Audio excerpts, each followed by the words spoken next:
e ela é muito cobrada, principalmente na área de atuação, quando vocês estiverem no mercado de trabalho.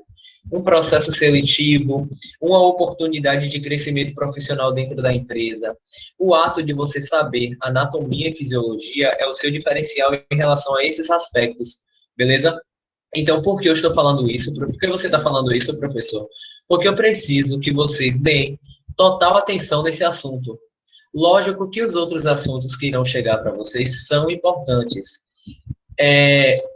Gisélia, por gentileza, essa pergunta aí que você fez, depois você chega para Flávio ou para Samila, que são os coordenadores, que eles irão te explicar, entendeu? Porque essa reunião eu acho que já teve, alguma coisa assim do tipo. Tá bom? Vamos focar. Oi. Daisy, você bloqueia o áudio? Ele tomando essa decisão. Pronto, beleza. Pessoal, não deixa o áudio ligado, por gentileza. Pronto. Adriana, olha o áudio. Não estou ouvindo nada. Adriana, olha o áudio. Você tem como bloquear o áudio, por favor?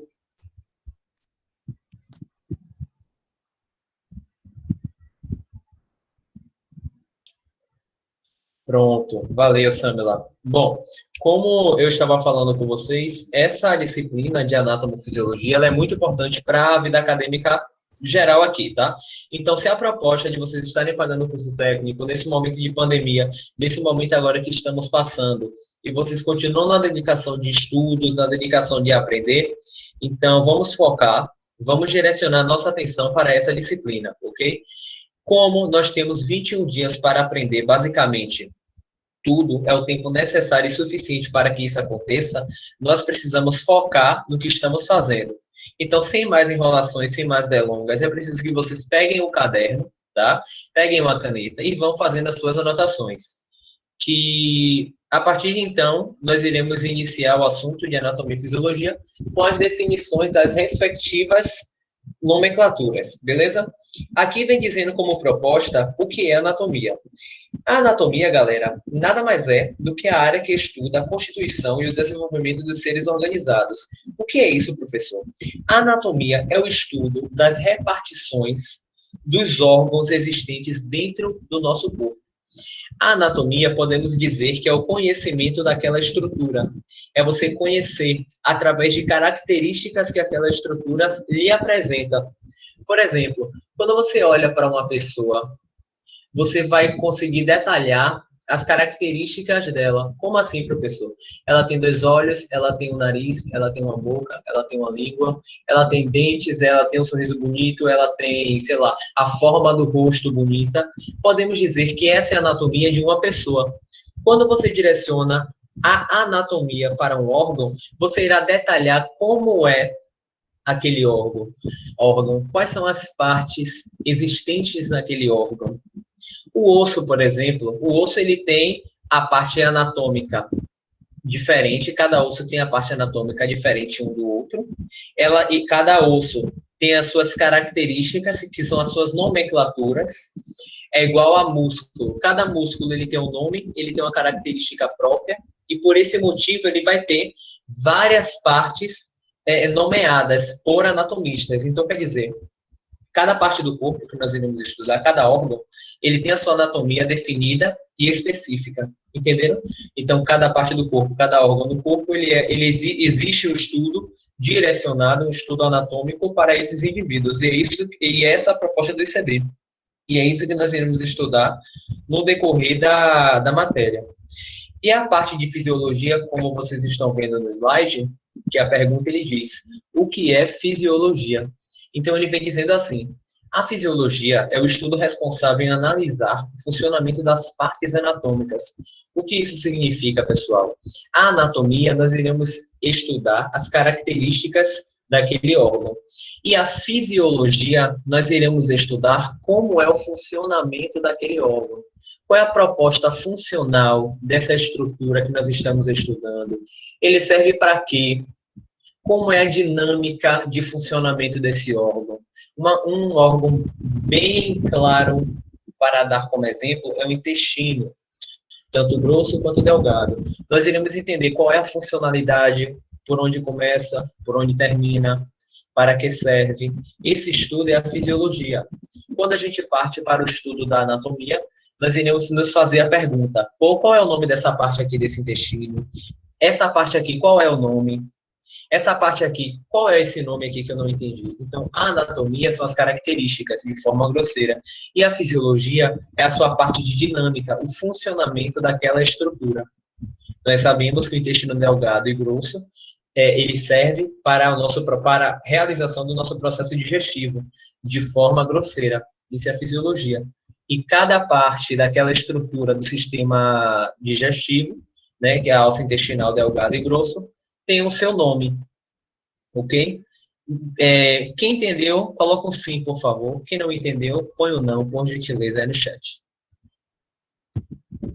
Exatamente, Graziela. A anatomia estuda a forma e a fisiologia estuda o funcionamento. Exatamente. Então, eu acho que ficou bem compreensivo aí. Em caso de dúvidas, lembre, sexta-feira nós iremos ter o nosso bate-papozinho, né, de retirada de dúvidas. Voltando ao slide, nós vamos aqui para o próximo tópico. Como é formado o organismo vivo? Eu vou para o esboço que Samila fez, que ficou muito bom para vocês entenderem. Cadê o esboço, Jesus? Bom, tirou daqui. Não tem problema, não. Olha, tudo que nós temos dentro, tudo que nós temos, sim, essa parte do slide aqui, Thalia, você disse que o áudio travou, eu vou falar um pouco sobre a formação do organismo vivo, ok? E antes de chegar lá na parte anatômica e fisiológica, eu estou falando para vocês que tudo na Terra, tudo que existe na Terra, é composto de átomo, ok? Hoje, a menor molécula existente e comprovada de forma cientificamente são os átomos. Então, se hoje vocês estão com esse celular na mão aí, esse celular ele é composto de diversas moléculas de átomo. Isso não é diferente para as nossas células.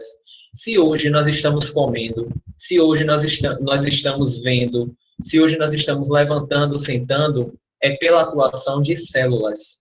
Então, a menor unidade de um corpo humano hoje é o átomo. O que vem depois do átomo são as células. Então, podemos caracterizar assim: um aglomerado de átomos formam uma célula, ok? Que é na imagem que vocês estão vendo aí. Uma aglomeração de átomos, de forma grosseira, forma a molécula de DNA, que basicamente é a formação de uma célula. Um aglomerado de células, que é uma quantidade muito grande de celular, ele forma a parte tecidual, ele forma o tecido. E um aglomerado de tecidos vai formar a respectiva parte anatômica que nós iremos estudar. Um exemplo na imagem, vocês estão vendo aí o estômago. E o estômago faz parte do nosso sistema anatômico. E vários órgãos formam o ser humano, que é o bebezinho aí que vocês estão vendo. Repetindo e recapitulando, desculpa, galera. Bom, repetindo e recapitulando, vem primeiro átomo, um aglomerado de átomos forma as células, um aglomerado de células irá formar o nosso tecido, essa grande quantidade de tecido irá formar a nossa estrutura, que é o órgão.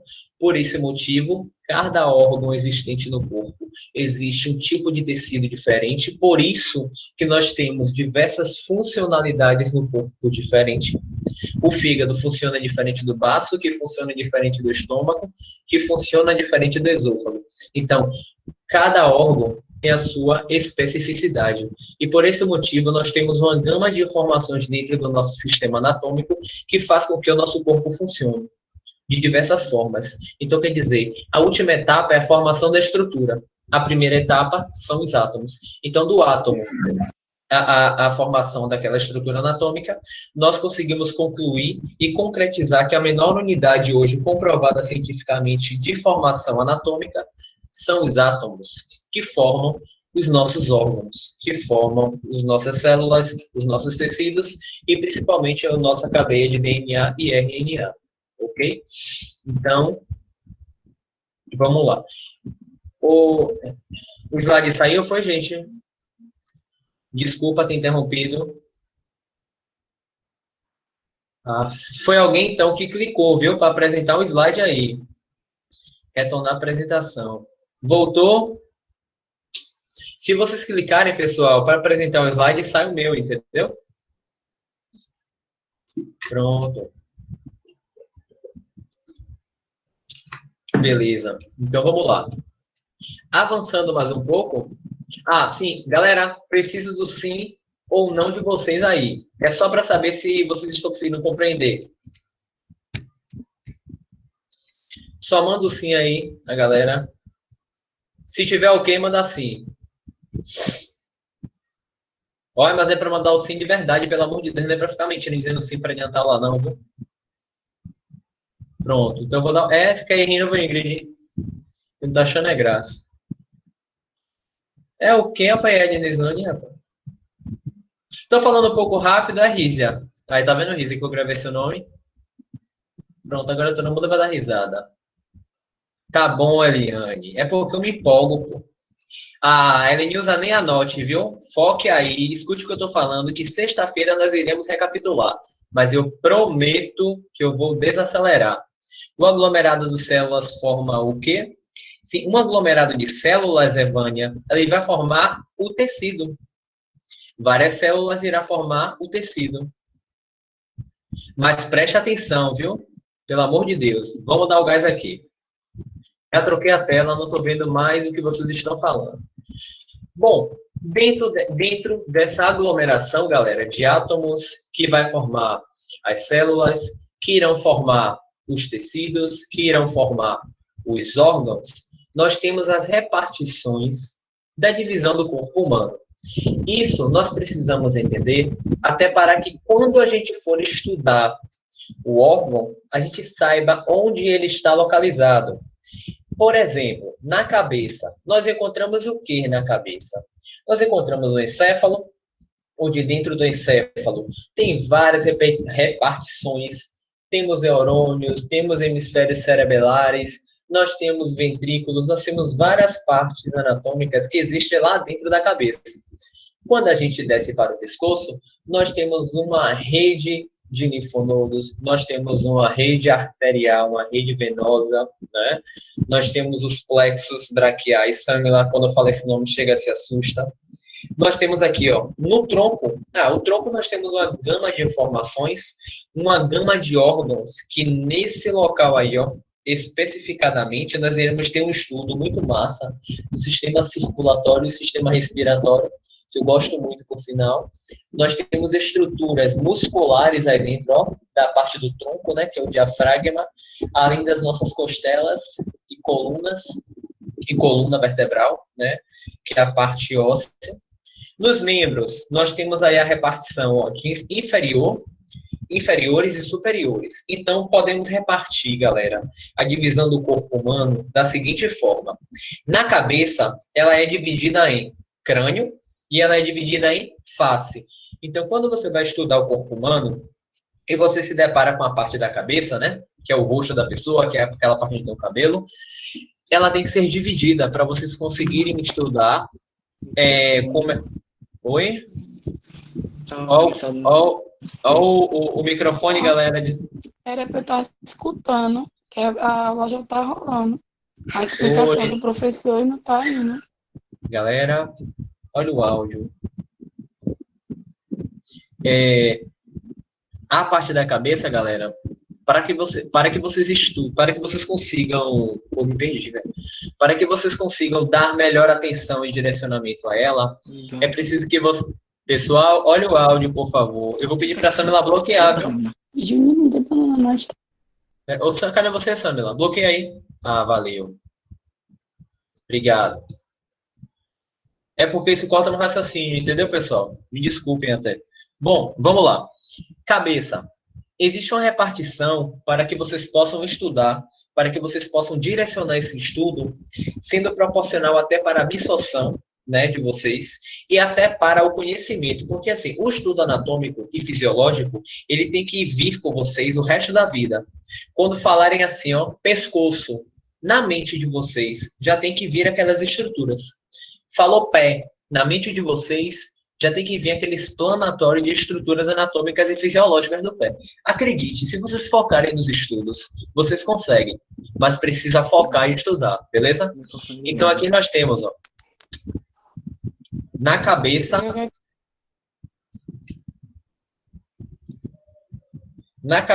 nós temos o crânio e nós temos a face. Essa é a divisão. No pescoço, por ser uma estrutura com menos direcionamentos anatômicos, é só repartição de pescoço mesmo. No tronco, você tem uma divisão aí, ó, de tórax, de abdômen e de pelve. Para membros inferiores, obviamente que nós temos os pés, as pernas e as coxas, né? A nomenclatura perna entra aquela parte da canela que popularmente a gente chama.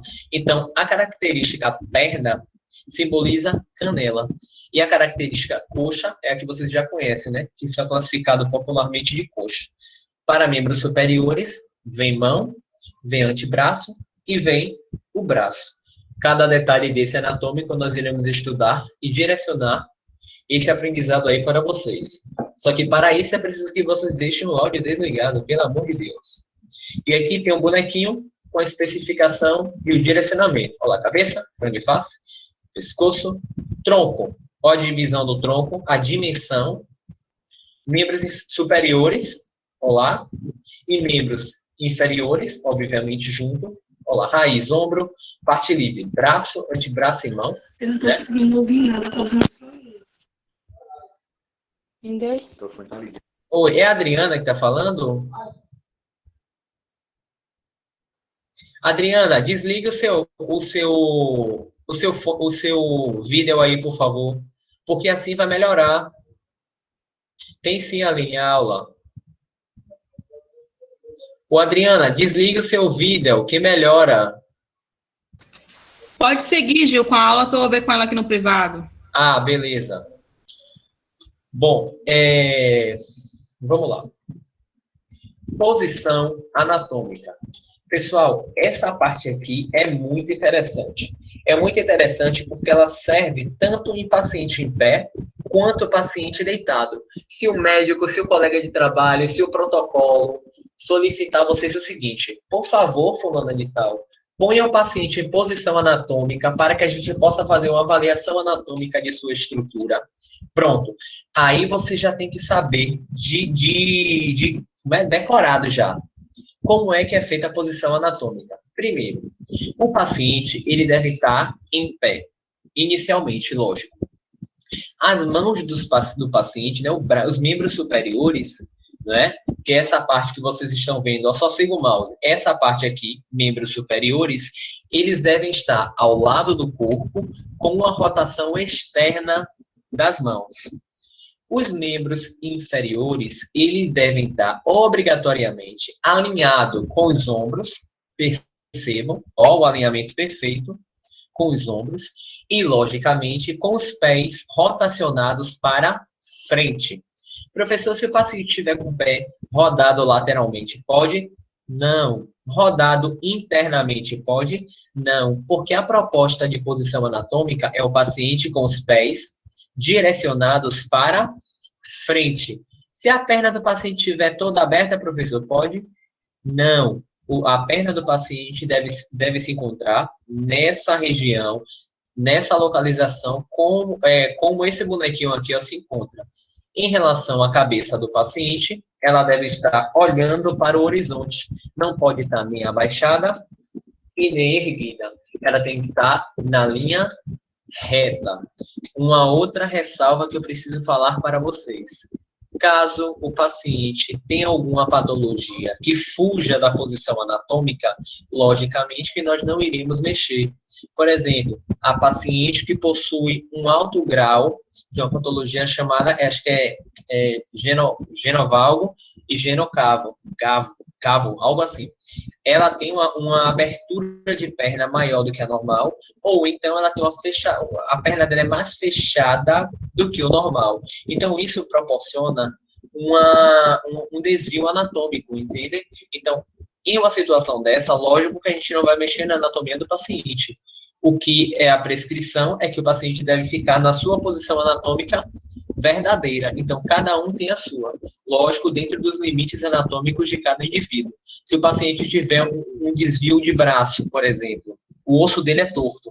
Nós não podemos mexer, infelizmente, no osso. Então, ele vai ficar na sua posição anatômica proporcional a esse paciente. Se aquele paciente tiver algum dano em cervical, que é na parte do pescoço, e por algum motivo, o pescoço dele é torto.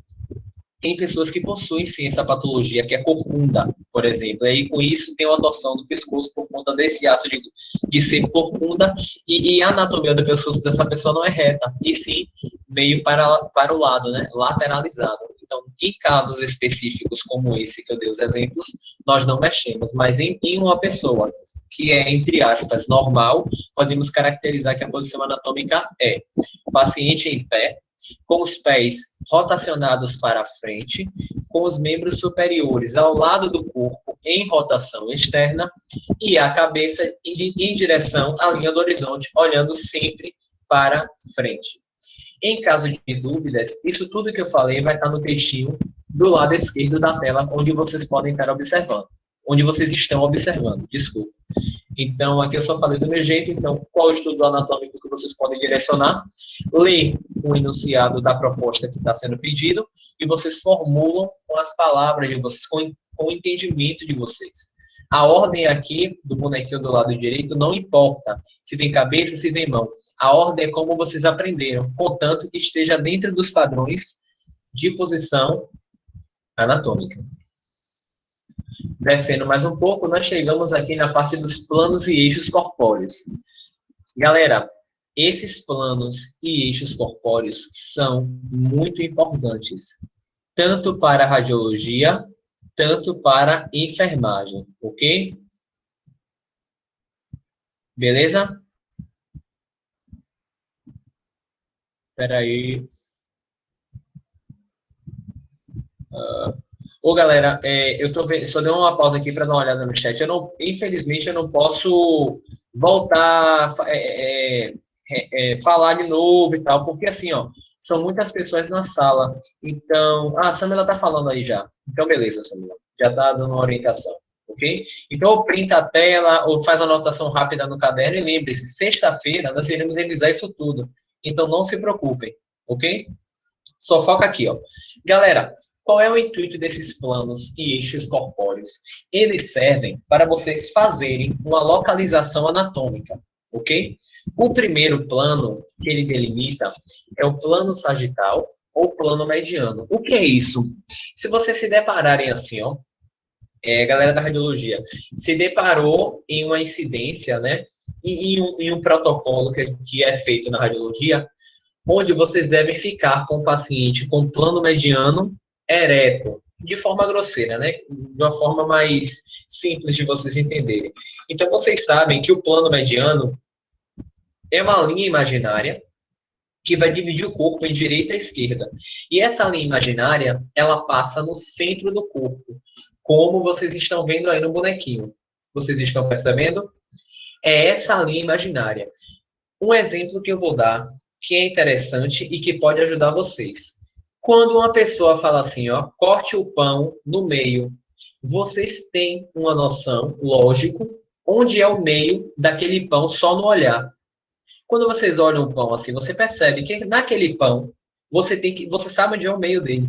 Então, eu estou dizendo que nesse esqueleto, ou em qualquer outro esqueleto, quando o protocolo pedir plano sagital ou plano mediano, vocês irão ter a ciência que o plano mediano é o que divide o corpo em direita e esquerda. Lembrem-se do pão. O pão, para você cortar ele no meio, você precisa cortar ele no plano mediano. Então, você vai fazer a relação entre pão e o corpo humano. Eu só falo de comida, detalhe. Então, o pão, você sabe que o cortar no meio é naquela região para cortar o pão no meio. Aqui eu estou falando para vocês, eu espero que vocês fixem isso igual o pão, que o plano médio sagital ou plano mediano, é o que divide o corpo de uma pessoa em direita e esquerda. Sim, professor, para que serve isso? Para que vocês consigam identificar alguns órgãos, por exemplo. O pulmão, por exemplo, você tem um pulmão tanto do lado direito do paciente quanto do lado esquerdo. O fígado, você tem um fígado apenas do lado direito do paciente. O baço, vocês têm um baço apenas do lado esquerdo do paciente. E assim sucessivamente. Então, para que você tenha essa divisão anatômica, vocês precisam entender que quem divide o corpo no meio, uma linha imaginária que ela não existe em canto nenhum, é o plano médio sagital. Ela só serve para estudo anatômico, individual de cada um. Então, se o plano anatômico é dividir, tem como proposta dividir o corpo em direita e esquerda, significa que esse plano anatômico vai repartir o humano, ou o esqueleto, ou a estrutura ao meio. Então, a partir disso, eu já lhe apresento o outro. O outro plano, olha esse aqui como é diferente, que é o plano coronal. Esse plano aí, ele já vai dividir o pão de uma forma diferente. Você já não vai cortar mais o pão no centro dele, no meio. Você já vai cortar ele de banda, como se você estivesse cortando o pão para passar manteiga. Você divide o pão em parte de cima e parte de baixo. A mesma coisa aqui eu trago para vocês em uma pessoa. No plano coronal, ele tem como proposta dividir uma pessoa para estudo anatômico em parte anterior e parte posterior. Parte anterior, ela pode vir com o nome de ventral, e a parte posterior, ela pode também se apresentar como parte chamada de dorsal. Então, é uma linha imaginária que divide o corpo em coronal, em anterior e posterior. Se quiser anotar, dá tempo. Esse aí dá tempo. E o plano médio sagital não é sargital, não, viu? É sagital. Ele não tem R. Só para não confundir vocês. Plano médio sagital divide o corpo em direita e esquerda. Lembrei de desacelerar agora. E o plano coronal, ele vai dividir o corpo em anterior e o corpo em posterior. Se eu falar muito devagar, vocês irão ficar com sono, gente. Aí vocês irão dormir. Então, eu prefiro acelerar e vocês ficarem atentos. Mais uma vez, eu lhe apresento outro plano que faz parte da nossa estrutura anatômica, que é outro plano imaginário. Nós já aprendemos o plano médio sagital, nós já aprendemos o plano coronal, e eu lhe apresento o plano transversal, ou plano horizontal. É outra linha imaginária que dessa vez irá dividir o corpo em superior e o corpo em inferior. Então aqui, por exemplo, no plano médio coronal, se a solicitação do exame for face, logicamente que nós não iremos pegar o plano da dorsal e nem o plano posterior, porque como vocês estão vendo aqui na cabeça do paciente, o rosto dele não está atrás, e sim está na frente. Então, se eu fizer uma pergunta na prova assim, em relação ao plano coronal, onde se localiza a face, vocês já sabem, na parte anterior ou ventral do paciente. Então, toda essa estrutura que se encontra aqui faz parte do plano médio coronal anterior. Toda essa estrutura que vocês estão vendo aqui faz parte do plano médio coronal posterior. A mesma coisa é aqui. Se eu fizer uma solicitação em relação à parte do tórax de uma pessoa, ao tórax, onde ele se localiza em relação ao plano transversal, vocês já sabem. Fica na parte do professor superior. Então, daqui, da crista ilíaca, onde vocês estão vendo para cima, faz parte da região superior do plano transversal. Por que plano transversal, professor? Porque divide o corpo em superior e divide o corpo em inferior. Lembra de membro superior e membro inferior? Tem uma relaçãozinha. Outra coisa que eu queria lembrar para vocês. Se vocês pararem e perceberem aí, o esqueleto está na posição anatômica. A mãozinha dele, o pezinho dele, virado para frente, mãozinha virada para frente, cabeça reta. A mesma coisa esse cara aqui, o pé para frente, rotacionado para frente, a mão rotacionada para frente e a cabeça reta. A mesma coisa é esse esqueleto aqui também, Bom, depois do plano transversal, pessoal, nós temos aqui, um detalhamento dos 3 planos para que vocês entendam e vejam. Olá, plano sagital, direita e esquerda. plano coronal anterior e posterior, e plano transversal superior e inferior. Se está todo mundo acompanhando, se ninguém dormiu ainda, por favor, manda o sim aí no chat.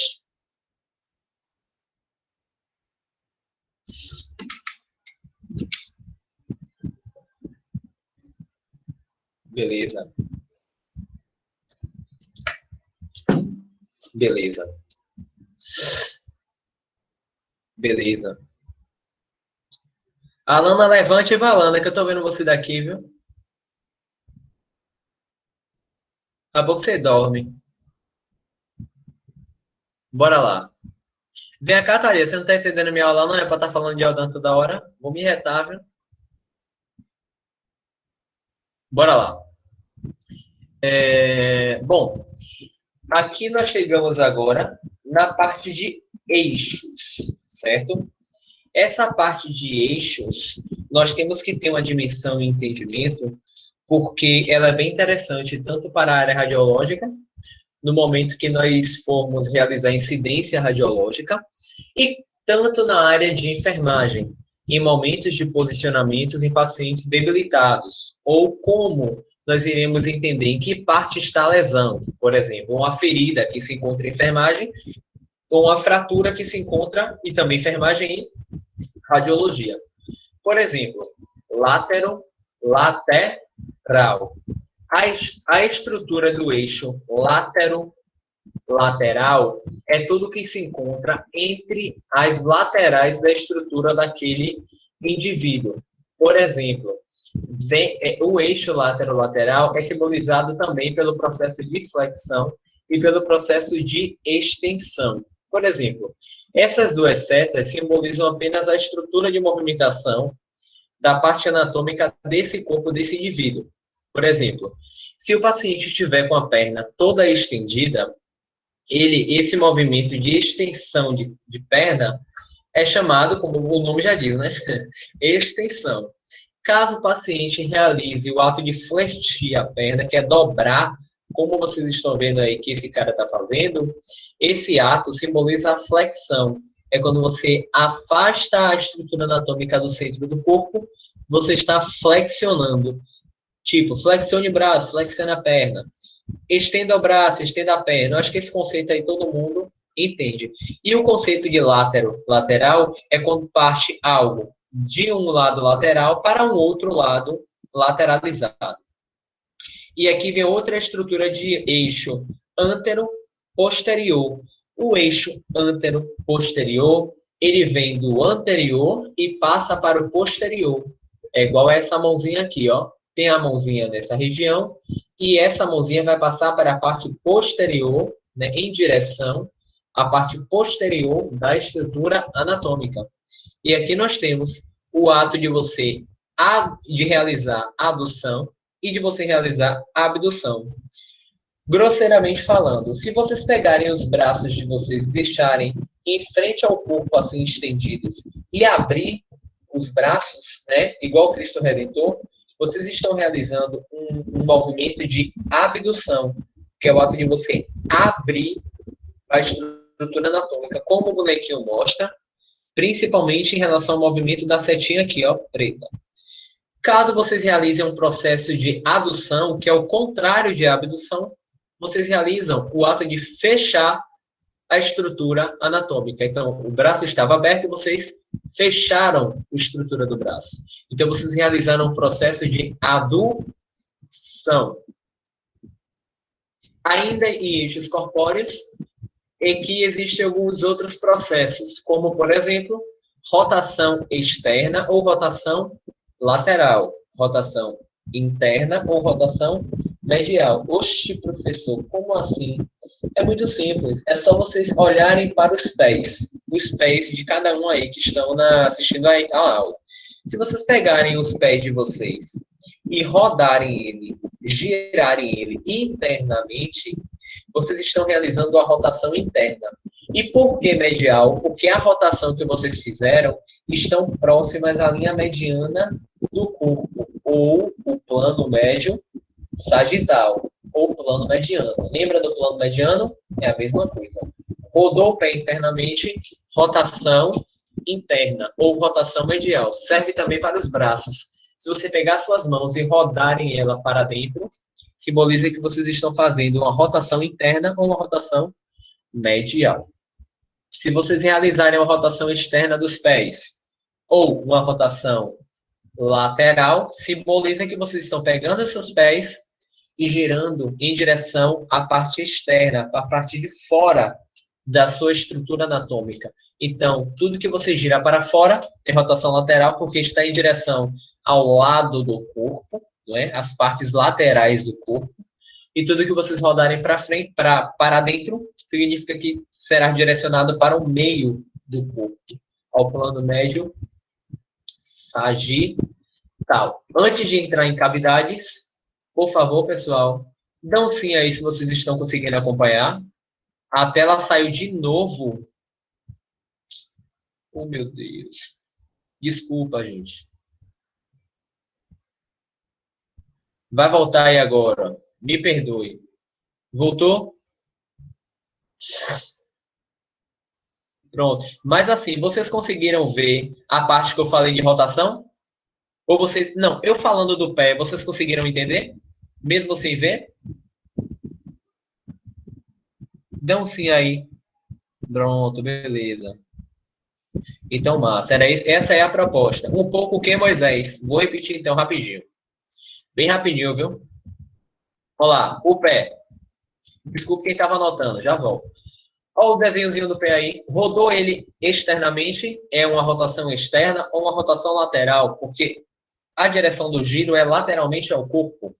Se você rodou o pé internamente, você está realizando a rotação medial ou uma rotação interna, beleza? Então, essa proposta aí de rotação é interessante, entendeu? Em relação ao entendimento para que serve e para qual a proposta desse processo. Cavidades corpóreas, ok? Então, dentro do corpo humano, galera, existem algumas estruturas, existem alguns espaços que são feitos ou para separar alguns órgãos, ou são feitos para acomodar alguma espécie de estrutura, né, principalmente o ar, que servem como proposta anatômica, ou de preenchimento anatômico, ou de favorecer aquela parte anatômica que vocês estão estudando ou observando. Então, a definição de cavidades corpóreas vem dizendo assim: dentro do corpo humano, existem espaços que fazem mais do que separar os órgãos. Esses espaços também têm a função de proteger e promover sustentação. A esses espaços chamamos de cavidades do corpo.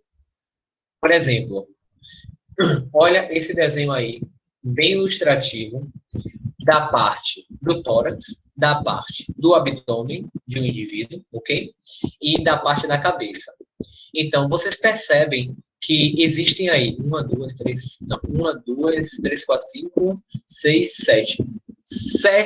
8 cavidades existentes no corpo. Essas cavidades que vocês estão observando nessa imagem especial são cavidades gerais. Se vocês adentrarem aí na anatomia, que é isso que nós iremos estudar, algumas pessoas que estão aqui na aula já tiveram aula comigo de outras matérias e sabem disso. As partes anatômicas, existem dentro delas outras cavidades, mas aí é assunto para mais para frente. Nesse momento, eu preciso que vocês entendam. Na região aqui, ó, do dorso da pessoa, dessa parte de trás, ó, das costas, que é chamada de cavidade dorsal, essa estrutura aqui, ó, de crânio, a parte do dorso, ela tem a sua nomenclatura chamada de cavidade dorsal. Essa cavidade dorsal, ela tem ali dentro, ela engloba a cavidade craniana e a cavidade vertebral. Se cair na prova assim, ó, quais são as cavidades existentes dentro da cavidade dorsal? Vocês já sabem. É a região da cavidade craniana e a região da cavidade dorsal. É a parte onde acolhe o crânio e onde acolhe toda a estrutura das vértebras e medula espinal. Agora, se eu pedir aqui, ó, Na cavidade ventral, tá vendo aqui em amarelo? Na cavidade ventral, quais são as outras estruturas de cavidades existentes nessa região? Aí vocês irão me dizer.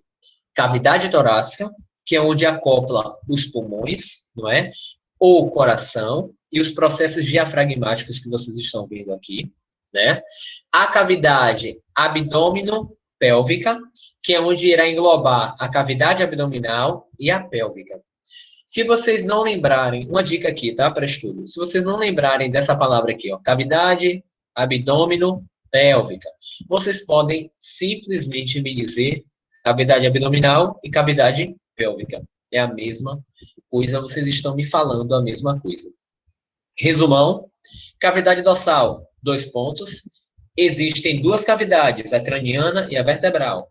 Na cavidade ventral, existem mais cavidades, como a torácica, a pélvica e a abdominal. Ficou claro? E aí, dá um sim aí se ficou legal.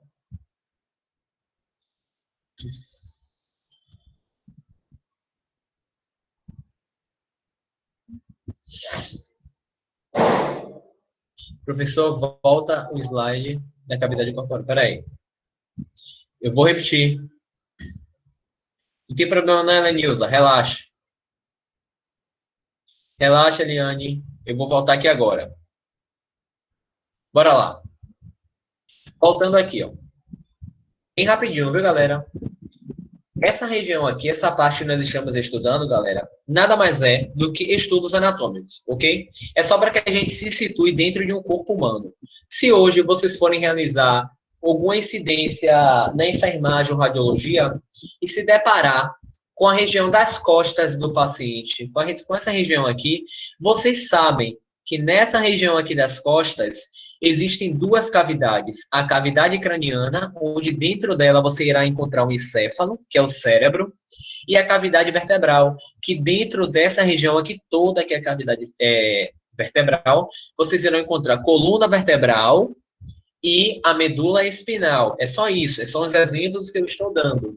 Porque essa região aqui tem a nomenclatura, né, chamada de cavidade craniana e cavidade vertebral. Só isso. E aqui, cavidade dorsal, que engloba as duas, ok? Bom, dentro dessas cavidades, nós temos as outras cavidades que fazem parte da região anterior do paciente. Essas duas cavidades aqui, a craniana e a vertebral, fazem parte da região posterior. Mas existem outras cavidades também na região anterior. Quais são elas, professor? Pronto, tá aqui, ó. Cavidade vertebral. Pronto. 2 pontinhos. Nós iremos encontrar dentro da cavidade vertebral a região, a cavidade torácica, a cavidade abdominal, onde existem os órgãos do abdômen, e a cavidade pélvica, onde existem órgãos da região pélvica. E aqui vai existir órgãos da região torácica. Antes de eu avançar, fala bem rapidinho aí, pessoal. Sim ou não? Conseguiram entender? Thalia, fique de boa, que o slide já está no portal, rapaz. Sammy lá não brinca em serviço, não. Ela já joga tudo lá. Antes de a gente montar essa aula toda aqui, ó, ela já organizou tudo. Fique de boa. Beleza. Beleza. Então, bora lá. Variação anatômica. Isso aqui é bem interessante, é algo bem simples, e eu creio que até na vida pessoal de vocês, vocês têm essa percepção. Por exemplo, o que é normal dentro de uma variação anatômica, ok? É tudo aquilo que está presente na maioria das pessoas. Por mais frequente, um dado puramente estatístico que determina um padrão de normalidade. Olha aqui, nós temos 5 dedos nas mãos. Uma grande escala de pessoas, a maioria, na verdade, possui 5 dedos nas mãos. Tem gente que nasce com mais um, tem gente que perde um. Aí já foge da normalidade anatômica. Uma pessoa que tem 2 olhos, pronto, todo mundo tem 2 olhos. Um ou outro tem apenas um olho, né? Ou pode ter sido patológico, a perda do olho, ou pode ter sido acidental. Aí já foge da normalidade anatômica. Isso daqui é bem simples. Um nariz, 2 braços, 2 pernas, um pescoço, né? 2 pulmões, e aí vai. Aqui nós temos as variações anatômicas, né? Aqui vem dizendo, é uma diferença do normal que não prejudica em nada a função ou o indivíduo. Por exemplo, aqui tem um exemplo muito bacana. É uma patologia chamada coração invertido. O que é isso? É quando o coração ele nasce com uma posição anatômica do lado divergente da normal. Por exemplo, o que é isso, professor? Não entendi mesmo assim. Bom, normalmente, galera, todo mundo, uma pessoa normal, anatomicamente falando, tem a ponta do coração, que é chamado de ápice, essa pontinha aqui, ó, rotacionada para o lado esquerdo do peito. Todo mundo é assim. Por isso que a gente bota a mão do lado direito do peito. Mas existem algumas pessoas que nascem com uma patologia de coração invertido, onde a ponta do coração vai para o lado direito. Isso interfere em relação ao bombeamento de sangue? Não. Não interfere em absolutamente nada na função cardiorrespiratória daquele indivíduo. Tá? É só uma anormalidade anatômica, só. Mas isso não foge em questão patológica, isso não foge em questão danosa ao corpo, certo? Aqui colocamos alguns exemplos, ó. Ausência da veia intermediária do cotovelo, dextrocardia. Por exemplo, essa função, a pessoa nascer sem essa veia, não interfere no fluxo de volta de sangue venoso para as estruturas dos órgãos, entendem? Porque não é uma veia que tem um grau de importância no corpo. Lógico que sem ela, a função circulatória não é igual a uma de uma pessoa normal, mas a diferença é relativamente zero. A diferença é que uma tem e a outra não tem a veia intermediária do cotovelo. Mas nada que fuja, nada que vá agredir o corpo daquele indivíduo. E aqui tem, ó, anomalia. É uma alteração morfológica que difere do normal, trazendo prejuízo à função, porém é compatível com a vida. Olha aqui. Ter um dedo a mais na mão, fenda palatina, irmãos siameses.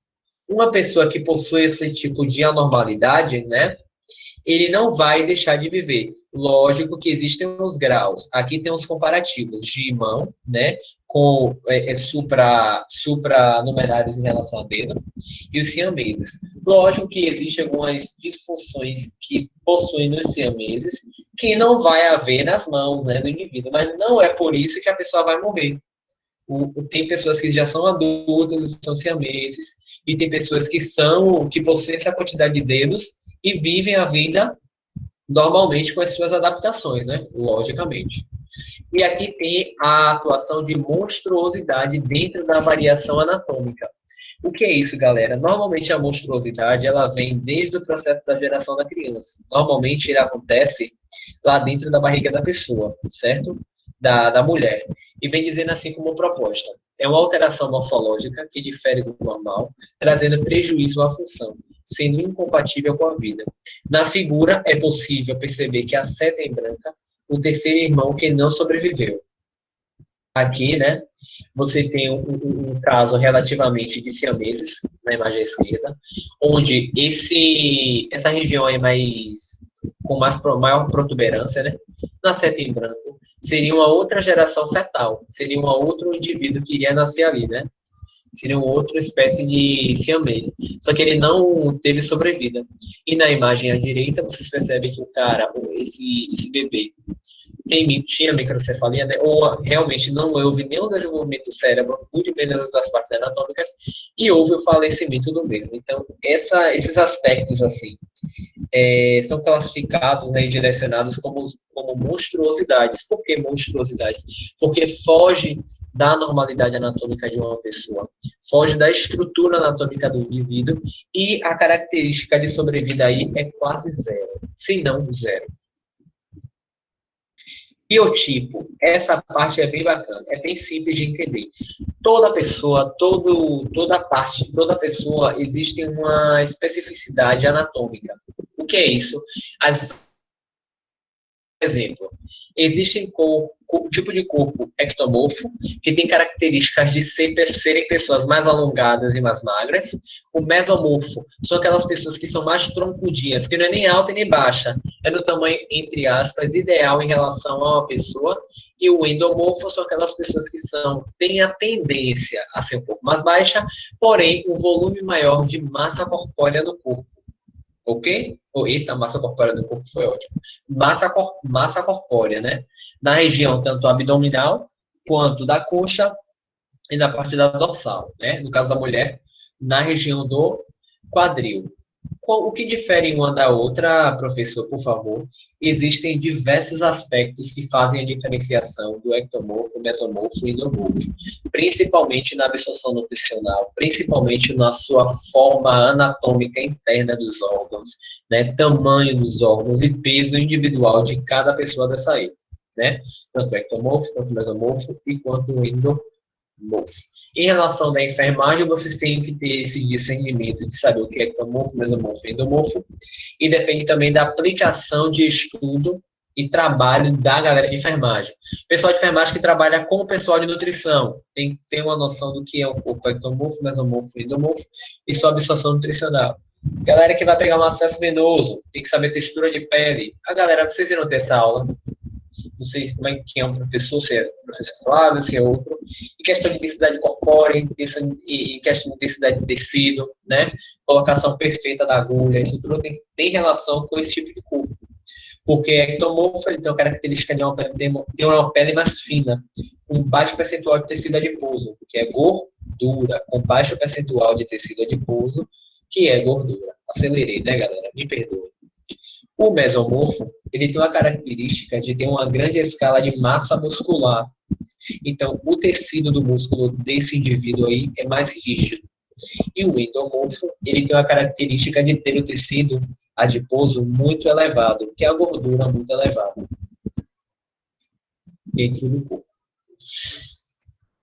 Aqui é só uma breve revisão, né, de tudo que foi dito, com suas definições. E aqui vem dizendo, anterior, ventral e frontal é a mesma coisa de tudo que está em direção à frente do corpo. Posterior ou dorsal é tudo que está direcionado para as costas daquele indivíduo. Nós temos aqui, ó, superior ou cranial é tudo que se encontra na parte superior do corpo. Depois, baixe esse slide do portal, já está lá, e façam essas anotações aqui, ó. Termos de posição. Tenha certeza que isso aqui vocês irão usar lá na frente, viu?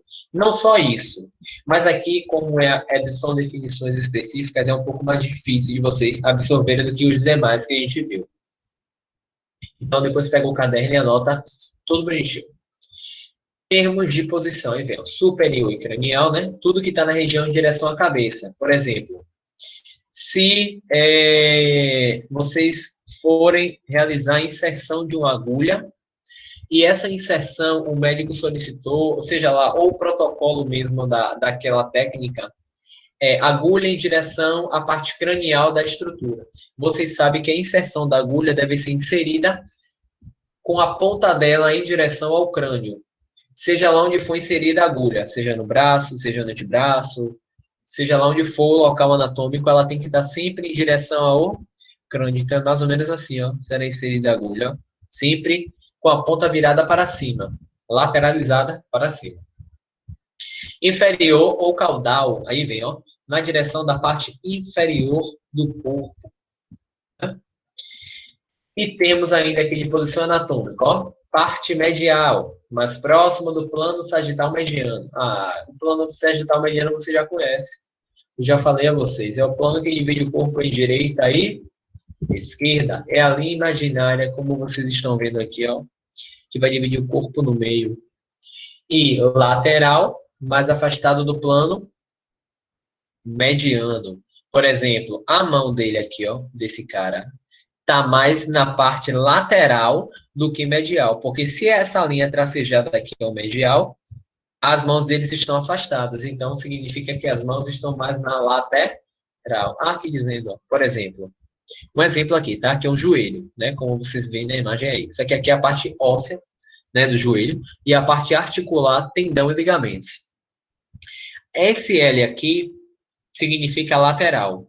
Então, esse osso ele está mais lateralmente, porque ele se encontra mais, entre aspas, de lado do que a estrutura do meio. E aqui, esse IME está mais na parte da medial da estrutura. Por quê? Olha a imagem aqui representando. Esse joelho é esse aqui, isso aqui é ampliado. E essa linha tracejada é o plano médio sagital, que divide o corpo em direita, que divide o corpo em esquerda. Então, tudo que tiver aqui, ó, mais próximo dessa linha, é chamado de medial. Essa região aqui está mais próximo dessa linha. Pronto, é chamado de medial.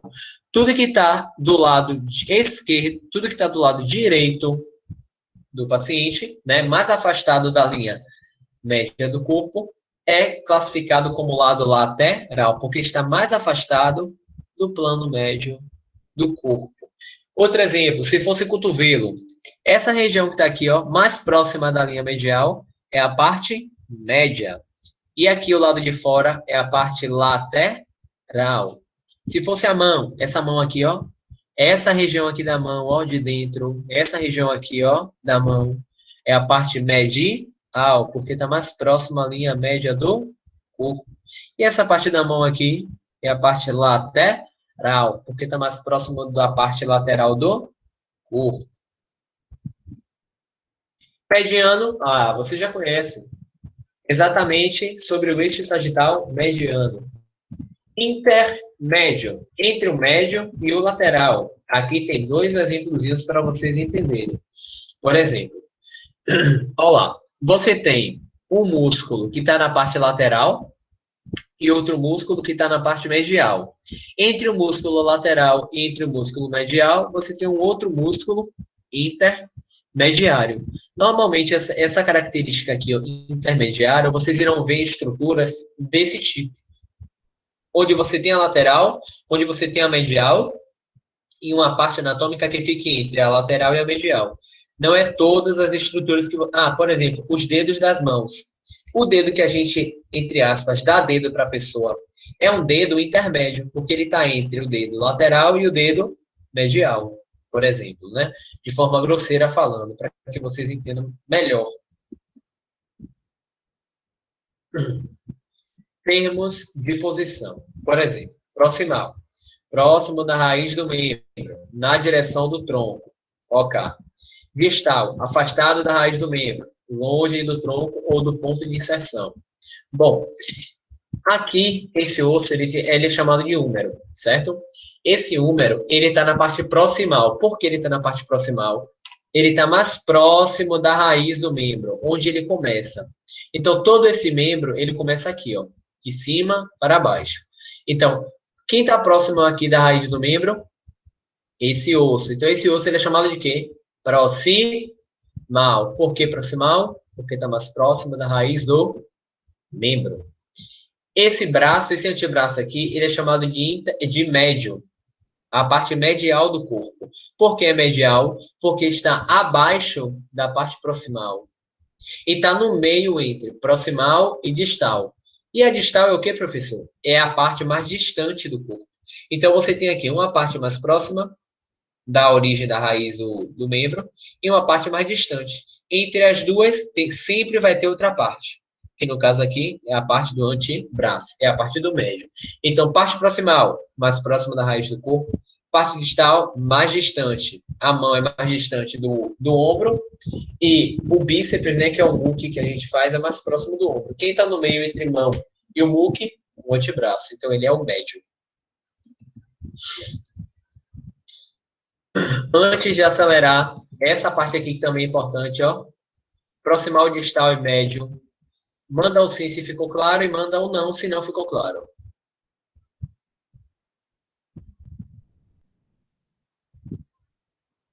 E aí, galera? Manda o sim se ficou...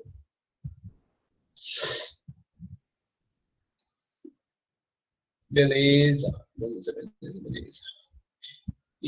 Por exemplo, cadê os demais? Estão aí? Beleza. Olha, preste atenção, galera. Como vocês estão vendo aí, ó, no áudiozinho. Olhem para o ombro de vocês. O ombro está bem aqui em cima, próximo ao pescoço, não é? Quando vocês descem no ombro, vocês estão vendo o bíceps. Essa parte aí do bíceps, onde a gente faz o muque, ele é caracterizado como parte proximal do corpo. Nessa região que nós estamos vendo. Por que ele é proximal?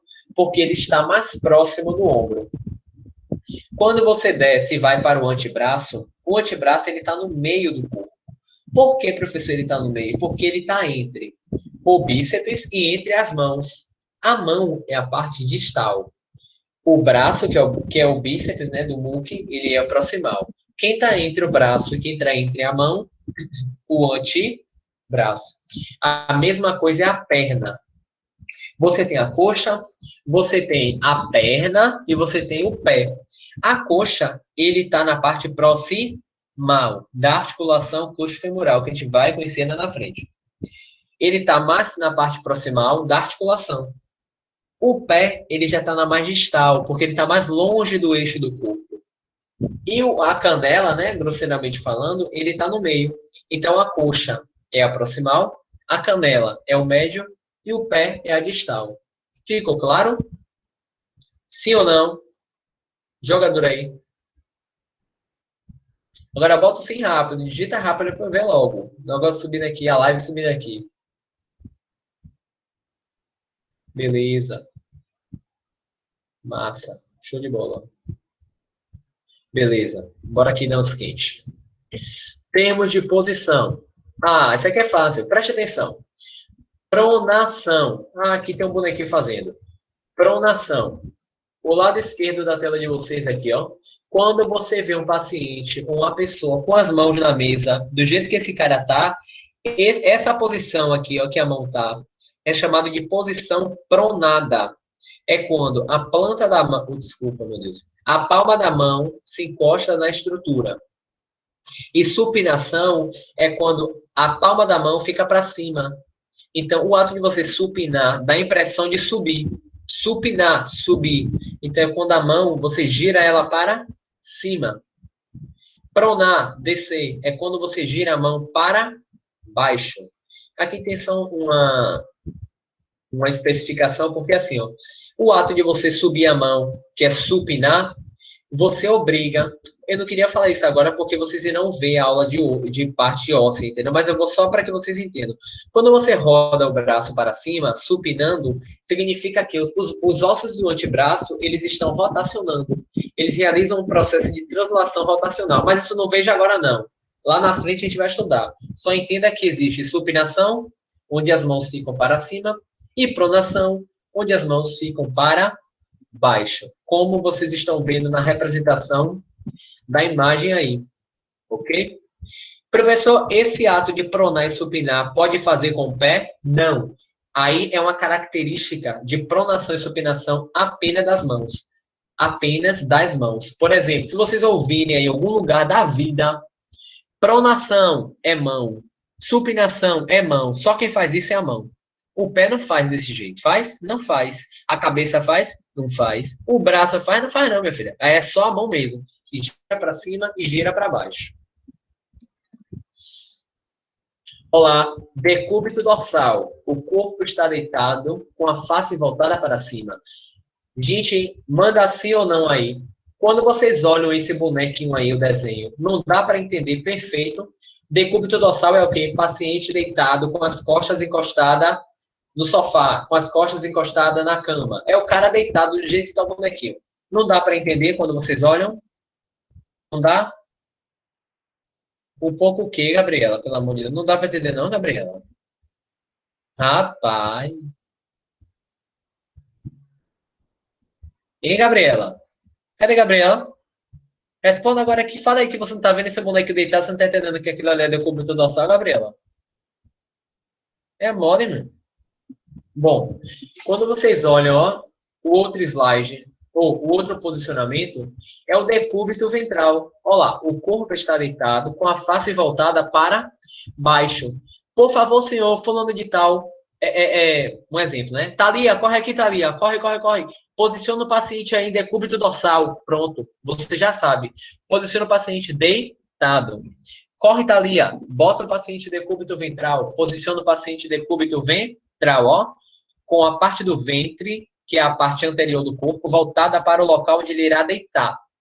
Outro detalhe, eles estão usando atualmente, em casos mais graves de Covid-19, a posição de decúbito ventral. Essa posição aqui que esse bonequinho está ajuda muito no processo de ventilação, no processo de respiração desse indivíduo. Ele intuba a pessoa e já bota o decúbito dorsal. A outra posição aqui, ó, decúbito lateral. O paciente vai estar deitado de lado, que pode ser tanto deitado do lado esquerdo ou lado direito. E aqui vem algumas posições, né, anatômicas que são específicas, né, que são mais diferenciadas, mas também não é nada difícil. Por exemplo, posição ginecológica ou litotomia. As meninas conhecem e os rapazes conhecem quem fez algum processo de proctologia, algum exame, algum tipo de tratamento proctológico. Enfim, exame direcionado de proctologia. Olá, posição de litotomia. Paciente em decúbito dorsal, né, deitado, com as pernas elevadas, formando um ângulo de 90 graus. Lógico que a perna tem que estar fletida. Então, é a posição ginecológica. Posição de Trendelenburg. Esse aqui é muito fácil, só o nome que é difícil. A cabeça vai ficar abaixo da região dos pés. Oxe, como assim, professor? Paciente deitado numa maca, a maca vai elevar os pés e vai abaixar a cabeça. Então, é essa posição que vocês estão vendo do paciente aí, ó. Os pés lá em cima e a cabeça lá embaixo. Oxe, professor, quando é que vai realizar esse exame? Para que serve? Por exemplo, a paciente vai ser submetida a algum processo de administração de contraste e precisa que o foco maior do contraste seja na região de membros superiores, por exemplo. Aí vai dar assim. Aí você aplica o contraste, né, galera de enfermagem, aplica o contraste, desce a maca na posição de Trendelenburg que o médico vai pedir, vocês têm que saber o que é Trendelenburg, você desce a maca com a cabeça mais inferior aos pés e o contraste flui. Então, posição de litotomia, essa aqui que vocês estão vendo, que é a posição ginecológica, todo mundo já conhece. Posição de Trendelenburg, nunca esqueçam. Trendelenburg, a cabeça inclinada inferiormente aos pés. E obrigada não, obrigado, mas obrigado tanto faz. Fim do slide. Já pode aplaudir. Isso daqui é coisa de Samila, viu? Não gosto dessas coisas aqui não. Meu negócio é mensagem motivacional, mensagem de religião, mensagem de paz, de amor. Bom, pessoal. Oxi, qual foi? Rolou treta, foi? A Samila dá risada, ela tá ligado. Galera, deixa eu te fazer uma pergunta. Manda assim aí, se vocês gostarem, se vocês entenderam. Se gostaram, eu tô me assistindo no YouTube, fazendo live de blog. Ó, preste atenção. Manda um sim aí se vocês entenderam, ou não se vocês não entenderam. É o quê, Gilmar? Ô, meu Deus, lá vem Gilmar, fala uma. Fale, agora não, Gilmar, daqui a pouco. Quem não entendeu, fala aí a parte, que a gente ainda tem um pouco de tempo. Eu vou deixar a próxima aula, eu vou deixar o outro slide para a próxima aula. Tá? Olha aí, deixa a pergunta aqui da parte que não entendeu, por favor. Deixa aí, galera, a pergunta e me dê um minuto.